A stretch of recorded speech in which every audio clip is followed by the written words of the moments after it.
निश्चित रूप में आदरणीय प्रधानमंत्री जी ने तो बिहार को एक्सप्रेसवे दिया है, एयरपोर्ट दिया है, मेडिकल कॉलेज दिए है, मेट्रो दिया है, छोटी छोटी सड़कें दी हैं, बड़े अच्छे से विद्यालय दिए हैं, तमाम प्रकार की उन्होंने वहां पर जो है वो विश्वविद्यालय के साथ साथ जो विकास के कार्य हैं 1,25,000 करोड़ की योजनाएं दी हैं।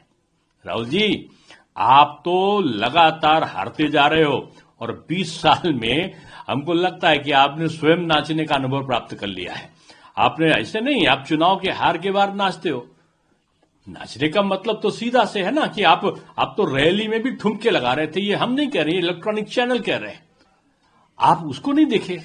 छठी मैया मां हैं, देवी हैं, आराध्य हैं, उनके उसमें अगर कोई नाचता भी है, मान लो, पहली बात तो नाचे नहीं, ले वो श्रद्धा है। और आप छठी मैया को भी चुनौती देने से बाज नहीं आ रहे हो। राहुल जी, ये बयान आपका बचकाना बयान है। प्रधानमंत्री के ऊपर बयान देना कि वो नाचेंगे वोट के लिए। अरे राहुल जी, आदरणीय इंदिरा जी, आपकी पूज्य दादी जी ने लोकतंत्र को नचाया। आपके पूज्य पिताजी आदरणीय राजीव गांधी जी के बारे में लोगों ने आरोप लगाया कि उन्होंने बोफोर्स के कमीशन के लिए लोगों को नचाया। ये लोग कहते हैं।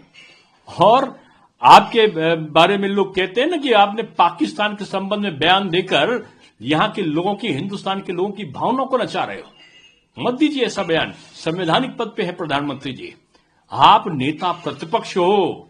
आपके शब्दों का चयन और शब्दों का समन्वय पूरा देश देखता है। आप हिंदू त्योहारों का मजाक उड़ाना बंद कर दीजिए। छठी मैया का जो है ना अपमान करना, ये बिहार की जनता आपको निश्चित रूप में आपको ये जनता चुनाव में नचा नचा के बाहर कर देगी। आप एक बड़ी हार के लिए तैयार रहिए। मां का अपमान साधारण नहीं है। अब तो लोग कहने लगे ना कि मोदी है तो मुमकिन है और राहुल जी हैं तो बकवास है। मत कीजिए इस प्रकार की बकवास। आप संवैधानिक पद पे हैं, उसकी गरिमा को जरूर बनाएंगे आप, और इस पे सार्वजनिक क्षमा मांगनी चाहिए आपको। थोड़े में ज्यादा स्वाद, यही तो है इसकी खास बात। वाओ मामा, क्या स्वाद है। अरे मेरे राजा, राजा और प्योर मसाला।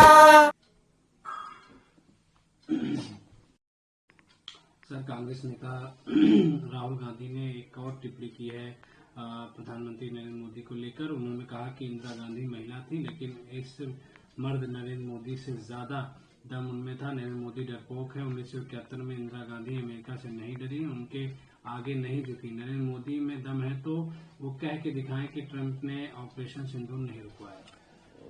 मैं समझता हूं कि राहुल गांधी जी इंदिरा गांधी जी से तुलना करके और देश के संवैधानिक चुने हुए प्रधानमंत्री को मर्दानगी के संबंध में मर्दानगी वाली जो आपकी टिप्पणी है ना, ये अपमानजनक है। और ये अपमानजनक नहीं है, आपकी ये राजनीतिक सोच का दिवालियापन है ये। और आप बार बार कहते हैं कि ट्रंप को संसद भवन के अंदर खड़े होकर प्रधानमंत्री ने कहा कि ये झूठ है। उन्होंने न केवल ऑपरेशन सिंदूर में पाकिस्तान के अंदर घुसकर मारा है, बल्कि जब अपना ऑपरेशन सिंदूर की जो रणनीति थी पूरी हो गई तो रणनीतिक विचार के बाद ही उन्होंने युद्ध को रोका है। किसी का दबाव नहीं। हमारे गृह मंत्री कह चुके, हमारे विदेश मंत्री कह चुके, संसद भवन में प्रधानमंत्री कह चुके। आपको ट्रंप की बात पर विश्वास है, देश के प्रधानमंत्री पर विश्वास नहीं है। आप जिन बातों को आज कह रहे हो ना, कि आप कहते हो कि इंदिरा जी की तुलना करते हो, कि उनके आप उनकी बातें कर आप कहते हो कि आप मोदी जी से मर्दानगी की बात करते हो। मोदी जी की मर्दानगी की बात करना, बिहार की जनता के बीच में खड़े होकर भाषण दो कि मोदी जी ने जो ऑपरेशन सिंदूर में हमारी सेना ने पाकिस्तान के घर में घुसकर मारा और जो ये युद्ध विराम की घटनाएं हुई, तो आप बताओ ये मर्दानगी नहीं थी क्या? धारा 370 हटाया, ये मर्दानगी नहीं थी? आप लोग तो कहते हैं कि देश का विभाजन हो जाएगा, ये सीए लागू किया, ये मर्दानगी नहीं थी क्या? ये आज चीन की सेनाओं का जवाब जब हमारी सेना ने दिया, ये मर्दानगी नहीं थी क्या? कौन सी मर्दानगी की आप बात करते हो? आपने अगर आप इंदिरा जी की बात करते हो ना कि बहुत मर्दानगी के काम किया उन्होंने, मैं उनके बारे में कोई आपकी तरह विपरीत टिप्पणी नहीं करने वाला, लेकिन इतना जरूर कहूंगा कि राहुल जी, आपकी पूज्य दादी जी ने आपातकाल में ये लोकतंत्र को जेल में डाल दिया था, और आपकी पूज्य दादी जी और पूज्य पिताजी ने लाखों हजारों सिखों की भावना को चोट पहुंचाया, तो हजारों सिखों का कत्लेआम करवा दिया था। आप तो निश्चित रूप में आप बेल बांड पर घूम रहे हो। आपने तो डर कर चीन को आपने मेमोरेंडम को साइन करवा दिया था।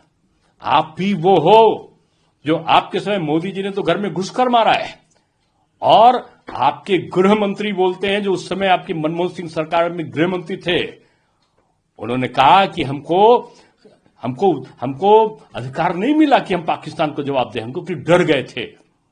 डरे हुए लोग आप हो। न प्रधानमंत्री जी डरते हैं, न प्रधानमंत्री डराते हैं, न किसी पर दबाव डालते हैं और न किसी का दबाव सहते हैं। इसलिए याद रखिए, प्रधानमंत्री जी की मर्दानगी और प्रधानमंत्री जी के बाद इन शब्दों का प्रयोग करना बंद कर दीजिए। ये आपके राजनीतिक दिवालियापन को दर्शाता है। मैदान में हो ना आप, अब देख लेना बिहार की जनता आपके शब्दों का जवाब वोटों में कैसे देती है। अब तो बिहार की जनता कहने लगी है कि मोदी का परिवार भारत है और राहुल का परिवार तो कांग्रेस है, और जो कहते थे Congress is Indira is India और इंडिया इज इंदिरा, अब नहीं है। अब भारत है और भारत मां की जय करने वालों का राज है।